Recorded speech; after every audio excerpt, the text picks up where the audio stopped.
Good afternoon. It's Thursday, the 1st of February 2018, just after 1 o'clock. Welcome to UK Column News. I'm your host, Brian Gerrish, with me in the studio, Mike Robinson. So, Mike, pinch and a punch on the first of the month. Really? Probably that's been outlawed by now. So No, children are still doing it these are they? days. Well, I think we can put a stop to that pretty quickly because that would be outrageous, as we'll see as we get into the news. Okay. We're going to start off with day 2 of Theresa in China, and she's apparently has met President Xi this morning. But she gave a speech yesterday where she kind of gives us a clue as to what's really in her mind. During the speech, she said, "We welcome the opportunities provided by the Belt and Road Initiative to further prosperity and sustainable development across Asia and the world. And as with the Asian Infrastructure and Investment Bank, the UK is a natural partner for the Belt and Road Initiative with our unrivaled expertise. As I've discussed with Premier Li, we discussed how the UK and China can continue to work together to identify how best we can cooperate on the Belt and Road Initiative across the region and ensure it meets international standards." So it doesn't matter that the Belt and Road is bringing lots of people out of poverty and developing countries that Britain and its financial elites have kept in abject poverty for decades, if not centuries. We have to make sure that the Belt and Road meets international standards.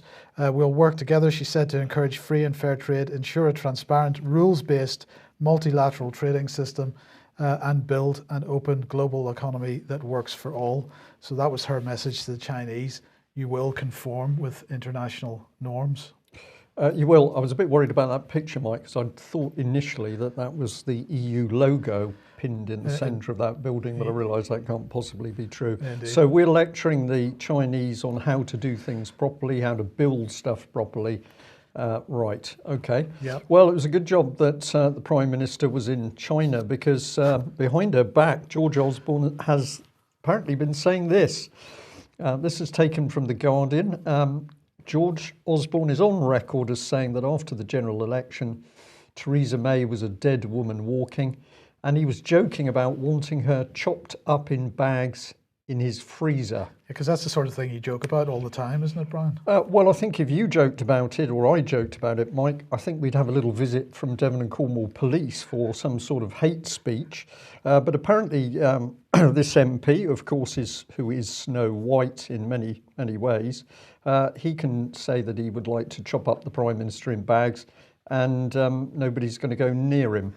Dangerous individual, I think. But this is what he'd really been up to. He's now been saying to the Tories, well, you don't have to go along with this. You can always go for a soft Brexit. I don't know how much softer than Brexit without the exit you can go, but presumably that's pretty soft. Well, absolutely. Yesterday, the Foreign Secretary from Ireland was meeting the Foreign Secretary from Britain in London. So that's Simon Coveney on the right-hand side there. Discussing the importance, apparently, of maintaining regular engagement through and beyond the UK's exit from the EU, which, of course, Brian, you and I know isn't going to happen. And apparently they're going to recognise that the unique UK-Ireland relationship is epitomised by our historic ties, family bonds and people-to-people links. Yes, right. So we'll move swiftly on because Liam Fox has said that post-Brexit trade deals are some time away.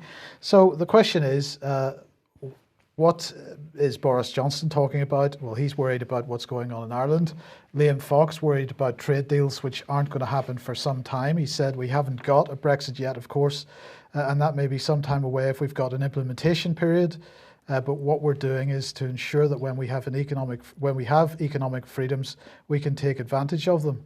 Well, are we going to have economic freedoms? Are we going to have a Brexit? We get a bit of a clue perhaps from this document. This is the EU's transition rules document, which they released a couple of days ago. And so I'm just going to run through some of the key points in this document. They say that this, for example, the European Council also made clear that negotiations in the second phase, this is the transition phase, the second phase of negotiations, could only progress so long as all commitments undertaken during the first phase were respected in full and translated faithfully in legal terms as quickly as possible. So EU making it clear that there's no way that Britain can pull back on any of the commitments it's made in the first phase. And we've got to get all this EU legislation onto the statute books as quickly as possible. They go on to say, during the second phase of the negotiations, in view of the unique circumstances and specific nature of issues related to the island of Ireland, the work on detailed arrangements required to give effect to the principles and commitments set out in the joint report should continue in a distinct strand. So they're going to separate the Irish question out into a separate negotiation strand. And clearly, Boris Johnson and Simon Coveney talking about this yesterday, but that's going to be a separate negotiation strand because, of course, this is a pretty significant issue. It brings us down to the question of whether any part of the United Kingdom is going to be treated differently to any other part of the United Kingdom. And if it isn't going to be treated differently to any other part of the United Kingdom, are we going to stay in the customs union in particular because of the hard border in Ireland? This is a key point. Next, it goes on to say any agreement will have to be based on a balance of rights and obligations and to ensure a level playing field. Preserving the integrity of the single market excludes participation based on a sector-by-sector approach. So there's no possibility of breaking up the integrity, as they describe it, of the single market and Britain choosing to only be parts of it. You're either going to be in it or you're going to be out of it. And at this point, it's looking like we're going to be in it. A non-member of the union that does not live up to the same obligations of a member cannot have the same rights and enjoy the same benefits of a member as a member. So it doesn't matter whether we're out. If we want to have the same benefits of a member, we've got to be like a member. So we're in. Right? Yeah. Right. Okay. The four freedoms of the single market are indivisible, and there could be no cherry picking. So that's the same point as earlier. And then it says, notwithstanding paragraph 18 of these negotiating directives, the Union Acquis shall apply to and in the United Kingdom as if it were a member state. So once during the transition period, for whatever period that may last, the full body, the Acquis is the full body of European law, will apply to and in the United Kingdom as if the United Kingdom were a member state. So for the transition period, we're not transitioning, we're not it's not that we start a transition process on day one, in which things change during the course of the 2-year period and then we're eventually out at the end. For the duration of that 2-year period, every law will apply as it does today. So yeah, we're in. We're in, yeah. Right? Now, it mentions paragraph 18. Paragraph 18 says, in relation to the application of the Union Acquis to the United Kingdom, the withdrawal agreement should therefore, during the transition period, preserve the full competences of the Union institutions, in particular the full jurisdiction of the Court of Justice of the European Union, bodies, offices and agencies in relation to the United Kingdom and the United Kingdom natural or legal persons. In particular, Union institutions, bodies and agencies should conduct all supervision and control proceedings foreseen by Union law. So in other words, even if during the transition period we've decided to opt out of certain EU institutions, during the transition period, however long that might be, those institutions will still have regulatory power over the UK. So let's keep going. During the transition period, the United Kingdom may not become bound by international agreements entered into in its own capacity in the fields of competence of Union law, unless authorised to do so by the Union. So in other words, if the UK during the transition period wants to apply any form of sovereignty at all, it's got to go cap in hand to the European Union and say, please may we enter into this agreement with country X, which is not a member of the European Union. So I think we need to come back to the beginning and say Brexit without the exit. Brexit without the exit, but we're actually seeing the full force of the European Union here because the European Union simply telling Britain what it can and cannot do. And for the European Union to be able to do that, then obviously we no longer exist as a sovereign nation state, which of course was what people warned about in the very beginning. And the danger of the European Union as a supranational state, not as any form of trade agreement.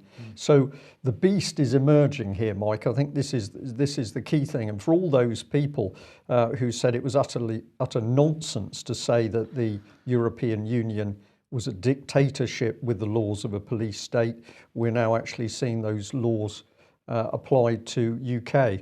Brexit is a complete and utter lie. It always was. It was your key point. And now we're actually seeing that the Conservatives are spreading the treason by a bigger and bigger smokescreen around Brexit with no exit. Well, one place that you're not going to find any truth about Brexit is the BBC. Remember, BBC, the survey which the Daily Mail printed showed that 83% of Britons did not trust the BBC. Here's an overview of the BBC's web page earlier today, showing the important things. A lot of depressing information when you actually look on it. They're always very big on talking about child abuse when it's occurred in other countries. So little headline there with a gentleman in orange and the yellowy background. That's to do with a very unpleasant abuse case in America. But on the right of your screen, this is the one that interests me because it said very casually, MPs vote to leave Parliament during refit. And that's the one that caught my eye. And that brings us to this article. What's going on here? Well, let's have a look at it, because apparently, Mike, Parliament is in a terrible state. Nobody... This is the building, that is. This is the building, yeah. Correct, the building and the facilities. Nobody has yet seen the document which spells out the detail of what is supposed to be wrong with this building. But this is what the BBC had to say, that the Commons has now approved a motion by 236 votes to 220 that they're going to decant from Parliament. So the planned move is 2025 at the earliest, and it's part of a mere £5.6 billion modernisation. So this is a vast sum of money, but as yet we have no detail released to the public as to how that bill is made up. They're saying that Parliament could be the next Grenfell. Now, I find this an insult to the people of Grenfell Tower because, of course, Parliament won't be the next Grenfell, because they are now saying we've got to spend 5.6 billion to make sure our MPs are safe, but they didn't want to spend any money on the residents of Grenfell Tower. Absolutely. So here we are. Former Cabinet Minister Damien Green said Parliament was not safe in its current condition, and it was not a wild exaggeration to say that it's like a death trap. So it's interesting when you mix the buildings and the people, isn't it? Because Parliament is certainly not safe at the moment, and the people, I think, are the death trap. SNP Pete Wishart said that estimates for the various options were eye-watering, and he would not be surprised to see the entire project ended costing between 10 billion and 12 billion. Now, my comment on this is what amazing timing that just as we're in the utter confusion of Brexit without the exit, we now see that Parliament has got to physically move out of its buildings. There's even been talk about it moving as far afield as Birmingham, but we'll see. And I wanted to draw people's attention back. This was an article from the UK column in 2008 talking about the EU Reform Treaty, but the image here is clearly labelled that this is Parliament abolished by the EU. Mike, I don't think it's an accident that we've suddenly got to the stage where they're saying, well, we've got to get MPs out of Parliament, because even with the most meticulous planning, this is going to produce utter confusion. We've now got London, which was always designated as a European super state, not a city, but a state. Parliament's now going to be gently eased out of that equation. This is the dismantling of the British Constitution, effectively.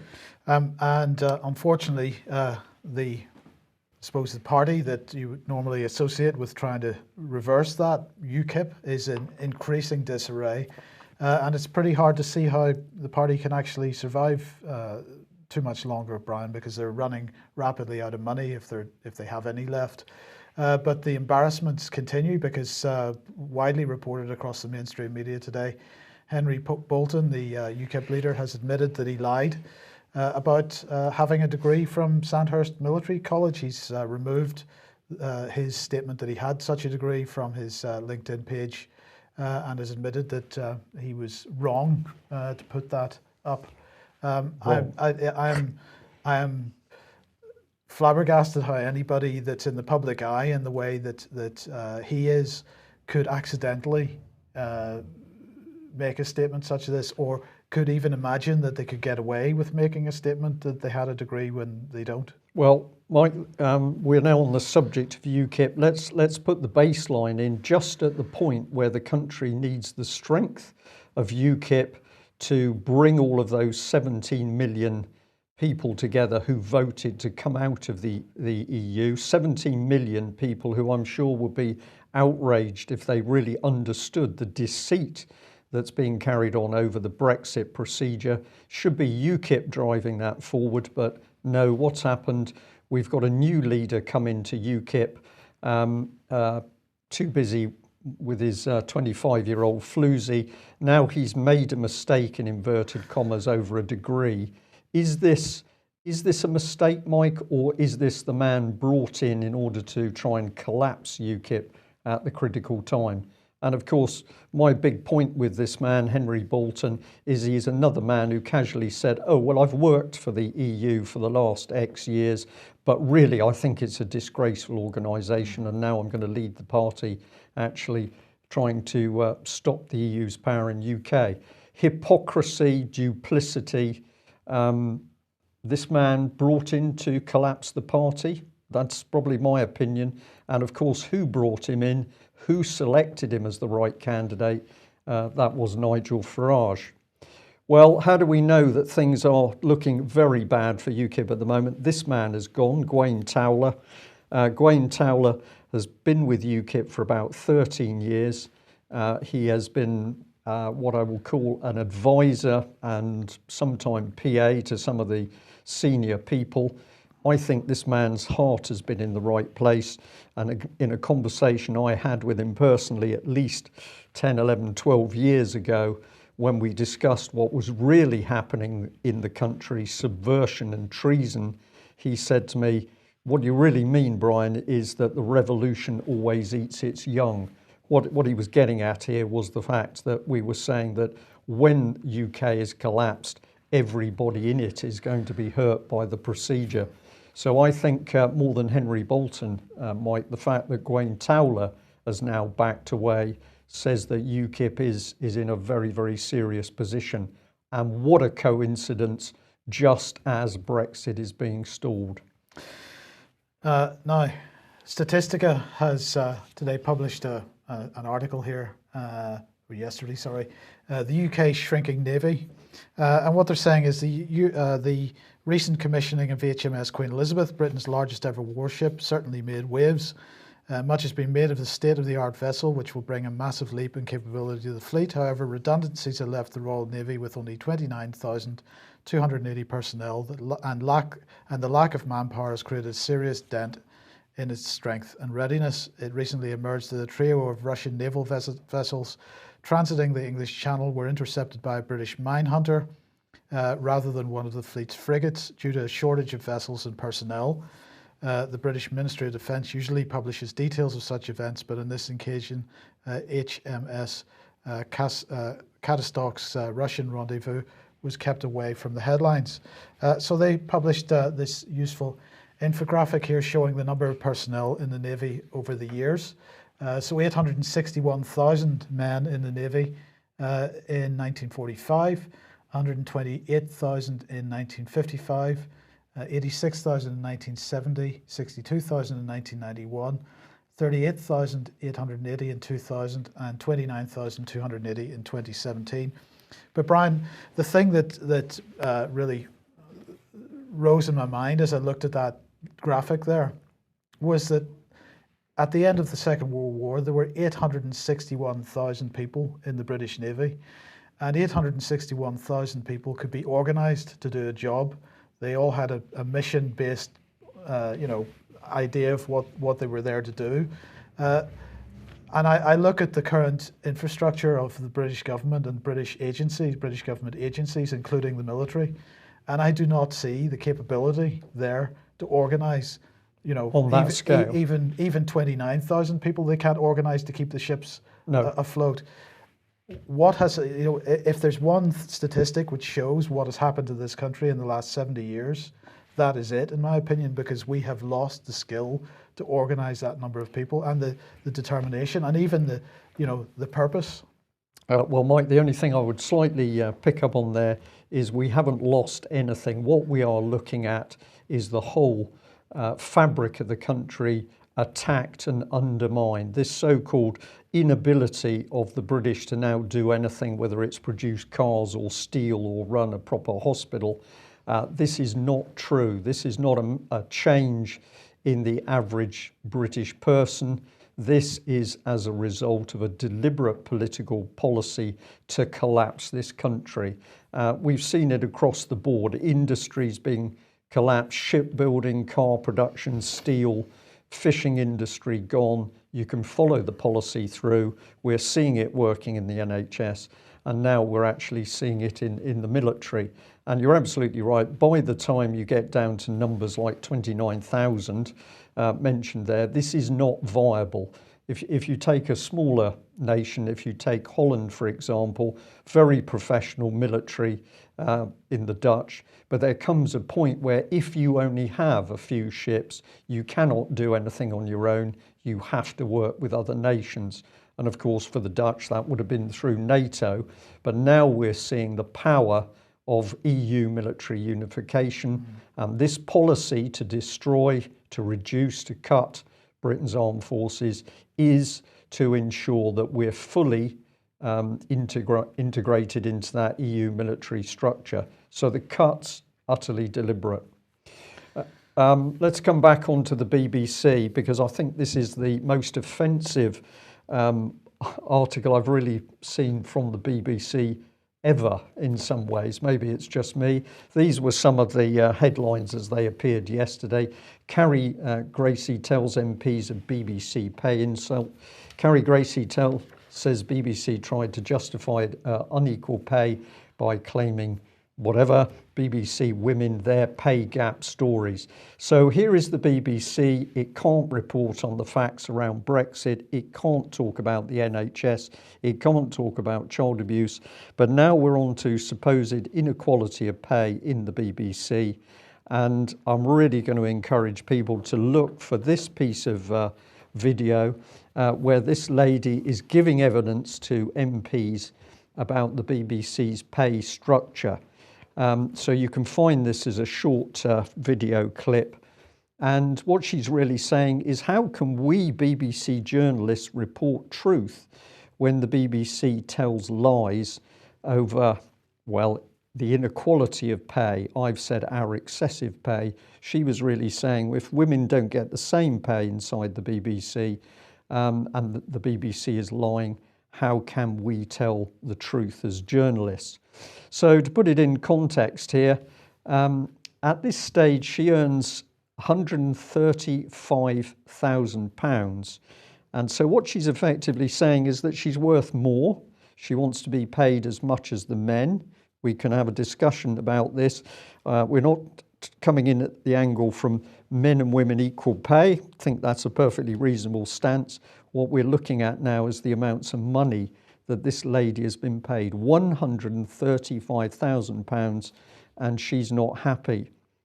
And in the small film clip, please do watch it, because if she was to be paid as an actor, she would not be receiving anything. She said, I feel very angry. There was a little snuffle. She's clearly very upset at what they have put some other people through. I really feel sorry for some of these women. They've been underpaid for years, I believe, while trying to raise families and run homes. So this is a BBC woman whose greed is so excessive. Even though she's paid £135,000 a year, she wants more because other people get more. She said the BBC did offer to pay me another £100,000 in back pay. So that's on top of her £135,000 a year after the equality came to light. But the offer sounds like a tacit admission of pay discrimination. So I've just got to encourage people to go and look for this clip. It is so appalling to see her false upset over this, and what's really driving it is greed.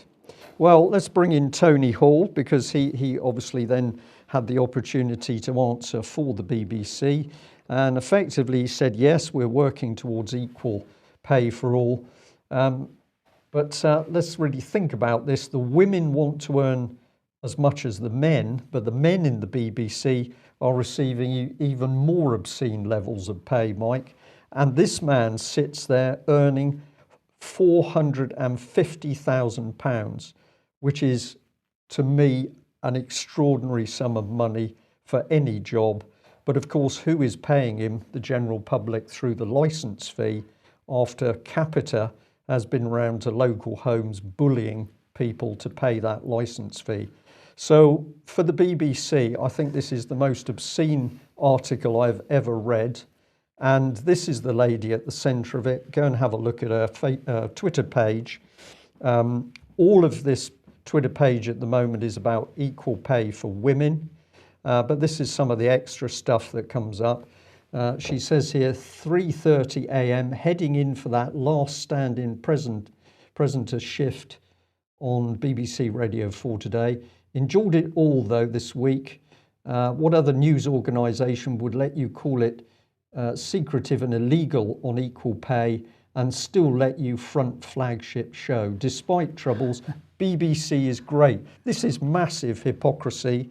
And let's bring this one in.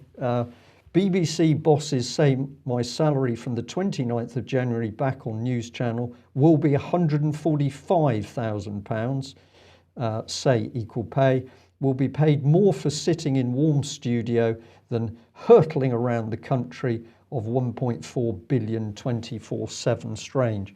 So she's going to get £145,000, but she's still not happy, Mike.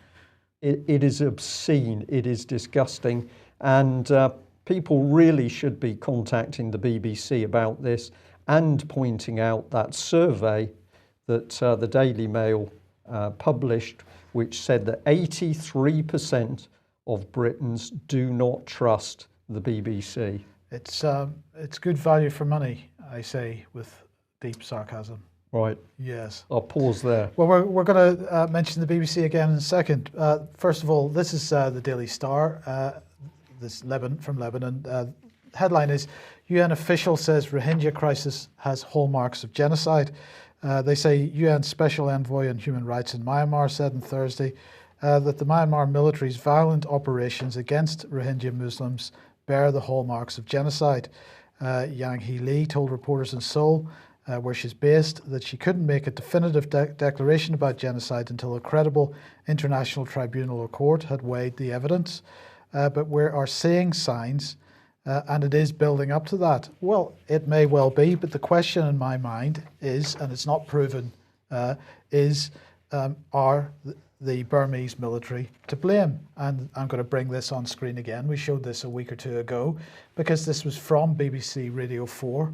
They tweeted this out because they had a journalist in, they had a journalist in Bangladesh at the refugee camps. And what we can see on screen apparently is a child's drawing showing the crisis, and we see some trees in the middle, a house burning on the right hand side, and what looks like an adult burning above the house on the right hand side. But on the left hand side we have a man carrying a gun who we assume is the perpetrator. But does that man look like a Burmese military individual? No, it doesn't. Let's just remind ourselves what the Burmese military look like. That's what they look like. They don't have beards, and they tend to be wearing helmets and full uniform. Full uniform. Yeah. So this is not a Burmese military person on the left-hand side, but Radio 4 tweeted this out, saying just one of the drawings by Rohingya children in Bangladesh. So my question is then, Brian, if this is genocide, and it could quite well be. Who is the perpetrator? Is it the Burmese military, or is it some form of Islamic extremism that has been imported amongst these people, or from even within their own people? It's not clear, but the drawing that the BBC is pushing out seems to suggest that it's not the Burmese military. Yeah, well, it would be good to see the BBC doing some proper research into it. And I'll just come back to that extraordinary conversation I had with the young lady yesterday who admitted that even BBC journalists were now starting to pick up on this rapid increase in the poppy production in Afghanistan with no explanation. So I don't know, maybe we could get some of the BBC journalists to take a little less pay and do a little bit more reporting of the truth. Right. Demos has released, well, it's starting a whole series of what they're calling technology briefings. And their first briefing, number 1, is all about online child sexual abuse imagery. They are looking into this in depth. I do recommend people read this, but let's just have a look at some of the points. They ask, is technology a silver bullet? They're saying there have been important technological responses to child sexual abuse images online, but technology can't do everything. There's also a gap between who is able to implement technological solutions and who is responsible for the websites which are abused by CSAI offenders. They say social media is, or they make the statement, social media is primarily to blame, and they're saying reports suggest only a small proportion of CSAI is hosted on social media platforms, in part because many platforms already take steps to tackle it. However, social media can unwittingly offer new material to consumers posted by young people themselves and provides new avenues for online grooming. They are asking, is finding CSAI online difficult? And they're saying it's not all hidden. It can be accessed easily, even stumbled upon.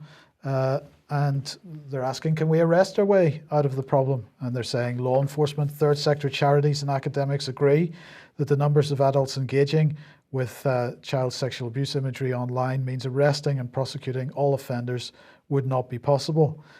This underscores the need for a more wide-ranging response.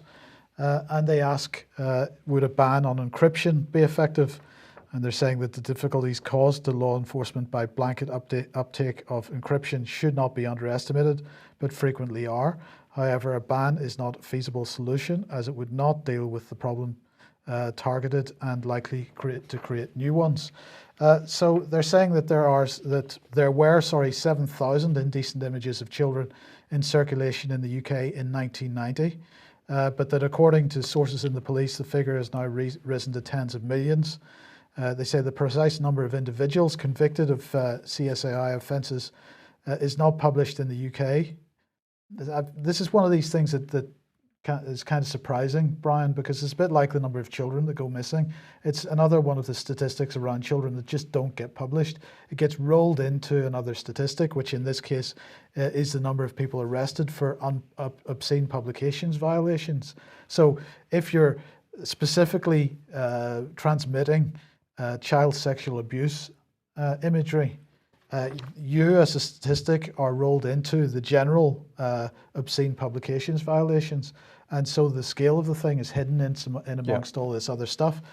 They said that the number of individuals increased by 134% to 7,324 in 2014 and 15.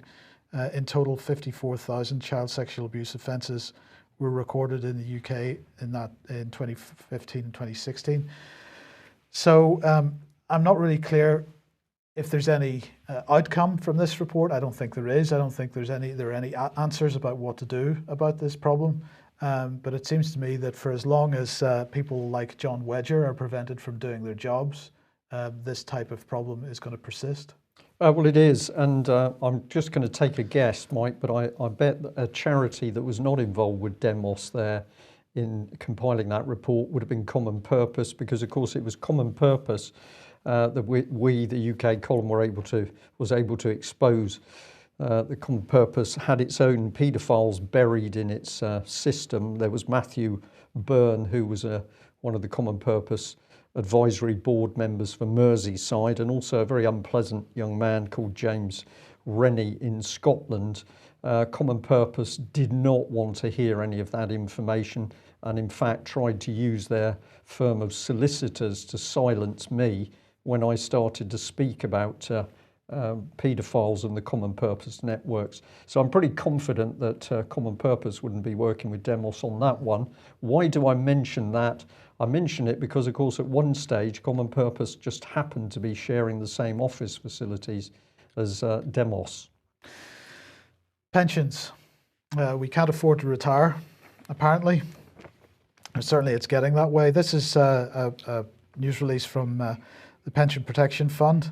They're there to look after us if, for whatever reason, our pensions aren't in the state we expected them to be when we retire. They're saying that 2 out of 3 pension funds are in the red. This is following on from the Carillion situation, and also comments around Capita and their pension deficit. 3,710 schemes are in deficit. They've been called into action on 2 high-profile occasions of late. They say Toys R Us is one, Carillion, of course, is the other, and they're saying that they are monitoring the health of 5,588 pension pots with some of the biggest names on the FTSE 100 and so on. But the biggest sort of scandal here of all is BT, formerly British Telecom, formerly publicly owned, of course, but privatised by Mrs. Thatcher. The pension deficit is a staggering £9.1 billion. That is amazing. So there you go. If you're an employee of BT, you've got problems, I think. 6.9 billion at Royal Dutch Shell, 6.7 billion at BP, 6.6 billion at Tesco, and 6.6 billion at BAE Systems.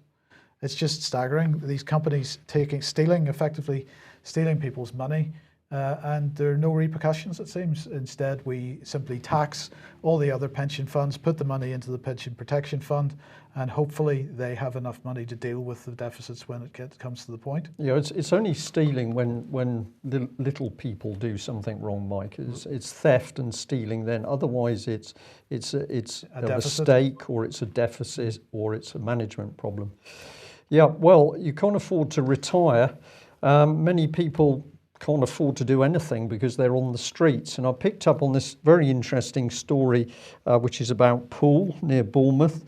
This is from the local paper, the Daily Echo. Begging will be banned in Poole from tomorrow, despite opposition from groups who have called the move cruel and uncaring. The council has introduced a public space protection order, PSPO, in the town centre, Poole Quay, as well as Poole Park, Sturt and Tatnam. So this is very interesting because, of course, Bournemouth has been doing other quite unpleasant things. They've been putting some sort of cage over seats in parks to stop people being able to sleep there at night. And I've witnessed in the last few weeks, of course, homeless people on the streets of Plymouth. They were being fed by kind local volunteers from small local companies, actually. And in speaking to those people, they said Plymouth claims there aren't any homeless people on the streets, but clearly they are. So this was the headline. And at the end of this article, it quoted this Conservative councillor, Karen Rampton. Just read this very quickly. We want Poole to be a safe and welcoming place for everyone who lives, works or visits our fantastic town. We're responding to those residents and business who tell us that antisocial behaviour is having a detrimental effect on their daily life and livelihood. We take these concerns very seriously and hope that the responsible and proportionate use of the powers given to the police and council officers by the PSPO will give people more reassurance that we can tackle antisocial behaviour on their behalf. Now, I have to admit that when I read this at the end of the article, it does seem that this Conservative councillor is taking an extremely hard line. People who are sleeping on the streets need some form of antisocial behaviour order. But I phoned her up to see whether those comments were correct. And the lady, who was very polite and took time to speak to me, said, well, those were words that I said, but of course they're not totally in context, because there were other things said as well. And one of the things that this lady pointed out is that provision is being made for people who haven't got somewhere to stay at night, but some people are not engaging with that, and some of those people are getting aggressive on the streets with local residents, hence the need for some sort of balance.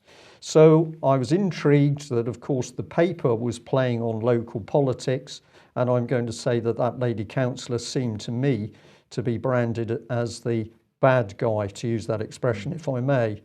So I did a little bit more work through the article, and this lady was quoted. She's chair of the local Labour Party, Katie Taylor. She said, these people need help, not punishment.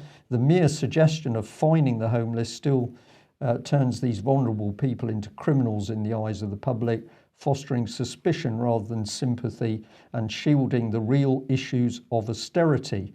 In light of the tragic death of the homeless man Kev in Bournemouth recently, Poole Council should think very carefully about these measures. Now, that seemed a perfectly sensible statement. And we had another lady who commented, and this is the Reverend Karen Gorham. She said, I know that many local people and charities highlighted the vulnerability of the increasing number of homelessness in the town in responding to the consultation. This decision makes homeless people even more vulnerable. So what I did was just put this in a very simple form. Let's have a look at these people all together. And what I can see is three people essentially being played off. They are concerned about the people sleeping on the streets, but of course they're now starting to get at each other. The angst is there because of the great lie that there's no money, Mike. So the Labour lady is partly there. She says, well, this is about austerity. And when I spoke to one of the Labour Party members this morning, it was very interesting that they were interested about this subject of the creation of money, where money comes from, and we talked a little bit about the Bradbury pound. But here is real policy in the background, because the other thing that's being reported is that the government is now trying to abolish these local councils and bring them together into a super council. And an independent councillor, Mark Howell, says that this is all about the government trying to collect even more tax. So what am I trying to say here? I'm trying to say that in many, many local issues, good people are being turned against each other based on central government lies about how much money there is. We haven't got time to look after homeless people, but we can create political super councils. Well, we're going to end with some fantastic news, Brian. Good. Because Matt Hancock, and I've labelled Matt Hancock Digital Minister there. Of course, he has had an upgrade. So he is no longer Digital Minister. He is now Secretary of State for Digital, Culture, Media and Sport. I'm not sure who the new Digital Minister is, but anyway, in the spirit of being, for at least some time, Digital Minister, he has now launched his own app, which you can get from the Google Play Store or the iTunes Store, I should say, if you're in the slightest bit interested. So this app is going to feature picture galleries. It's going to have videos of Matt Hancock, if you're into that kind of thing.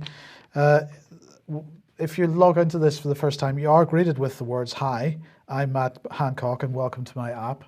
And he then goes on to say, it's a chance to find out what's going on both in my role as MP for West Suffolk and as Culture Secretary, and most importantly, it's a chance for you to tell me what you think and to engage with others on issues that matter to you. So some people even getting excited that they might find their next girlfriend on the Matt Hancock app, but if you want to get hold of it, you can download the official Matt Hancock app from the App Store or from the Google Play Store. So I can't think of a better way to end the programme today. These people are not serious, are they? I mean, they're not real. No. whether he's digital minister or not, these people are living in their own reality and becoming increasingly dangerous.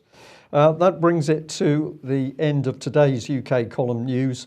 I'm not quite sure what we can really say about Brexit. It is quite clear that Brexit is not Brexit at all. The aim is to have the UK fully locked into this EU superstate, and it's beholden on all of our viewers and listeners to get out there challenging local councillors, MPs, and of course the good old BBC about the real truth. And I'll just end by saying that Carrie's salary of £135,000 I think would keep the UK column going for about 5.5 years. So we sometimes criticise the BBC for having £3.74 billion to produce its propaganda, but if we could gently, I was going to say remove, I'm not allowed to say that, if we could gently remove Carrie, then probably that would fund the UK column for at least 5.5 years. That's quite a statistic. Thanks for joining us. Now tomorrow... we'll be back, Brian won't be back tomorrow, but I'll be back tomorrow with Vanessa Beeley at 1 p.m. as usual. Excellent. Thanks for joining us. Bye-bye. Bye-bye.